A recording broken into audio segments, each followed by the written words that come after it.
ನಮಸ್ಕಾರ ಸ್ನೇಹಿತರೆ, ನಿಮ್ಮೆಲ್ಲರಿಗೂ ಪ್ರೀತಿಯ ಸ್ವಾಗತ. ಇವತ್ತೇನು ರುಚಿ ಮಾಡೋಣ ಅಂತ ನೋಡೋಣ ಬನ್ನಿ.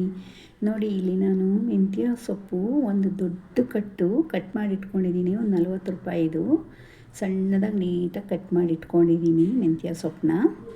ಹಾಗೆ ನೋಡಿ, ಎಷ್ಟು ಕಡ್ಡಿ ಎಲ್ಲ ಇರಬಾರ್ದು, ತುಂಬ ಬಲ್ತಿರೋ ಕಡ್ಡಿ ಆದರೆ ಹಾಕಬೇಡಿ, ಎಳೆದಾದರೆ ಹಾಕ್ಕೊಳ್ಳಿ. ಈ ರೀತಿ ನೀಟಾಗಿ ಸಣ್ಣದಾಗಿ ಮೆಂತ್ಯ ಸೊಪ್ಪನ್ನ ಚೆನ್ನಾಗಿ ತೊಳೆದು ಕಟ್ ಮಾಡಿ ಇಟ್ಕೊಳ್ಳಿ. ಹಾಗೆ ನಾನು ಒಂದು ಮುಕ್ಕಾಲು ಬಟ್ಲಷ್ಟು ಬಟಾಣಿ ಇಟ್ಕೊಂಡಿದ್ದೀನಿ. ಹಾಗೆ ಕೊಬ್ಬರಿ ತುರಿ ಇಟ್ಕೊಂಡಿದ್ದೀನಿ, ವಾಂಗಿಬಾತ್ ಪೌಡ್ರ್ ಇಟ್ಕೊಂಡಿದ್ದೀನಿ. ಈಗಾಗಲೇ ಗೊತ್ತಾಗಿರ್ಬೇಕು ನಿಮಗೆ. ವಿಶೇಷವಾಗಿ ನಾನಿಲ್ಲಿ ಒಂದು 5ರಿಂದ 6 ಮೆಣಸಿನ್ಕಾಯಿನ ಪೇಸ್ಟ್ ಮಾಡಿ ಇಟ್ಕೊಂಡಿದ್ದೀನಿ. ಒಗ್ಗರಣೆಗೆ ನಾನು ಇಲ್ಲಿ ಸಾಸಿವೆ ಕೂಡ ಇಟ್ಕೊಂಡಿದ್ದೀನಿ. ಹಾಗೆ ಕಡಲೆಬೇಳೆ, ಉದ್ದಿನಬೇಳೆ ಮತ್ತು ಕರಿಬೇವಿನ ಸೊಪ್ಪು, ರುಚಿಗೆ ಉಪ್ಪು, ಗೋಡಂಬಿ ಆಪ್ಷನಲ್, ಬೇಕಂದರೆ ನಿಮಗೆ ಇಟ್ಕೋಬೋದು, ಇಲ್ಲಾಂದರೆ ಬೇಡ. ಬಟಾಣಿನೂ ಕೂಡ ಅಷ್ಟೇ ಆಪ್ಷನಲ್ಲು. ಕಡಲೆಬೇಳೆ ಇದ್ರ ಜೊತೆಗೆ ಜಾಸ್ತಿನೇ ಉಪಯೋಗ ಮಾಡ್ಕೋಬೋದು. ನಾನು ಸ್ವಲ್ಪ ಗೋಡಂಬಿ, ಬಟಾಣಿ ಇಟ್ಕೊಂಡಿದ್ದೀನಿ, ಅವೆರಡು ನಿಮ್ಮ ಆಪ್ಷನಲ್ಲು. ನೋಡಿ, ಇಷ್ಟು ಇಂಗ್ರೀಡಿಯೆಂಟ್ಸ್ನ ಉಪಯೋಗ ಮಾಡಿಕೊಂಡು ನಾವು ಇವತ್ತು ರುಚಿಯಾದ ವಾಂಗಿಬಾತ್ ಗೊಜ್ಜು ಮಾಡಿಟ್ಕೊಳ್ಳೋಣ ಅಂತ ಮಾಡ್ತಾಯಿದ್ದೀನಿ. ನೋಡಿ, ರುಚಿಗೆ ಎಷ್ಟು ಬೇಕೋ ಅಷ್ಟು ಉಪ್ಪಿಟ್ಕೊಳ್ಳಿ. ಇಷ್ಟೆಲ್ಲ ಇಂಗ್ರೀಡಿಯೆಂಟ್ಸ್ ಬೇಕು ನಮಗೆ ಗೊಜ್ಜಿಗೆ. ಇವಾಗ ಬನ್ನಿ, ಸ್ಟವ್ ಹಚ್ಚಿ ಸ್ಟವ್ ಮೇಲೆ ಒಂದು ಬಾಣಲಿ ಇಟ್ಕೊಳ್ಳೋಣ.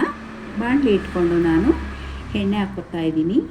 ನಿಮಗೆ ಗೊಜ್ಜಿಗೆ ಎಷ್ಟು ಎಣ್ಣೆ ಬೇಕೋ, ಕಡಿಮೆ ಕ್ವಾಂಟಿಟಿ ಮಾಡ್ತೀರಾ, ಜಾಸ್ತಿ ಕ್ವಾಂಟಿಟಿ ಮಾಡ್ತೀರಾ, ಅದು ನೋಡ್ಕೊಂಡು ಎಣ್ಣೆ ಹಾಕಿ. ನಾನಿಲ್ಲೊಂದು 200 ಗ್ರಾಮಷ್ಟು ಎಣ್ಣೆ ಹಾಕಿದ್ದೀನಿ. ಎಣ್ಣೆ ಹಾಕಿದ ನಂತರ ಚೆನ್ನಾಗಿ ಎಣ್ಣೆ ಬಿಸಿ ಆಗಲಿ. ಬಿಸಿ ಆದ ನಂತರ ನಾನು ಸಾಸಿವೆ ಹಾಕ್ತಾಯಿದ್ದೀನಿ. ನೀವು ಜೀರಿಗೆ ಉಪಯೋಗ ಮಾಡೋಂಗಿದ್ರೆ ಜೀರಿಗೆ ಕೂಡ ಹಾಕ್ಬೋದು. ಸಾಸಿವೆ ಚಟಪಟ ಅಂದ ಕೂಡಲೇ ನಾನು ಕಡಲೆಬೇಳೆ, ಉದ್ದಿನಬೇಳೆ ಹಾಕಿದೆ.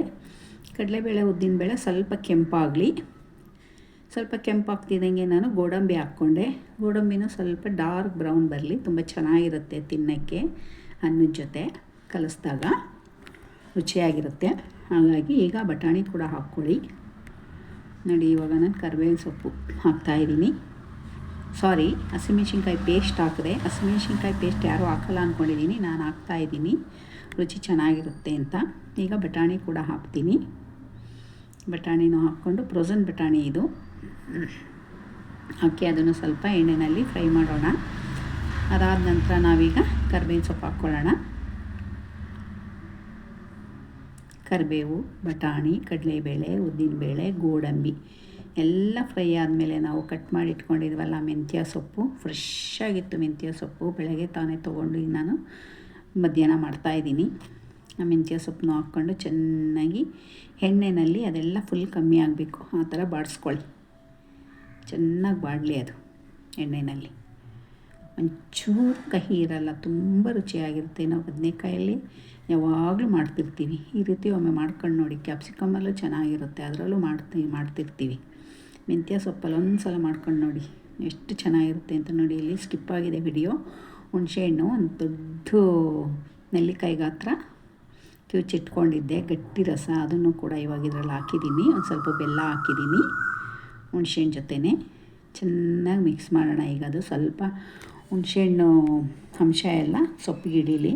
ಈಗ ವಾಂಗಿಬಾತ್ ಪೌಡ್ರ್ ಹಾಕಿ, ರುಚಿಗೆ ಎಷ್ಟು ಬೇಕೋ ಅಷ್ಟು ನಿಮ್ಗೆ ಉಪ್ಪು ಹಾಕಿ, ಖಾರಕ್ಕೆ ಎಷ್ಟು ಬೇಕೋ ಅಷ್ಟು ವಾಂಗಿಬಾತ್ ಪೌಡ್ರ್ ಹಾಕ್ಕೋಬೋದು. ನಾನಿಲ್ಲಿ ಒಂದು 100 ಗ್ರಾಮ್ ತೊಗೊಂಡಿದ್ದೆ, ಹಾಕ್ಬಿಟ್ಟಿದ್ದೀನಿ. ಅದನ್ನು ಹಾಕಿದ ನಂತರ ಚೆನ್ನಾಗಿ ಮಿಕ್ಸ್ ಮಾಡ್ತೀನಿ.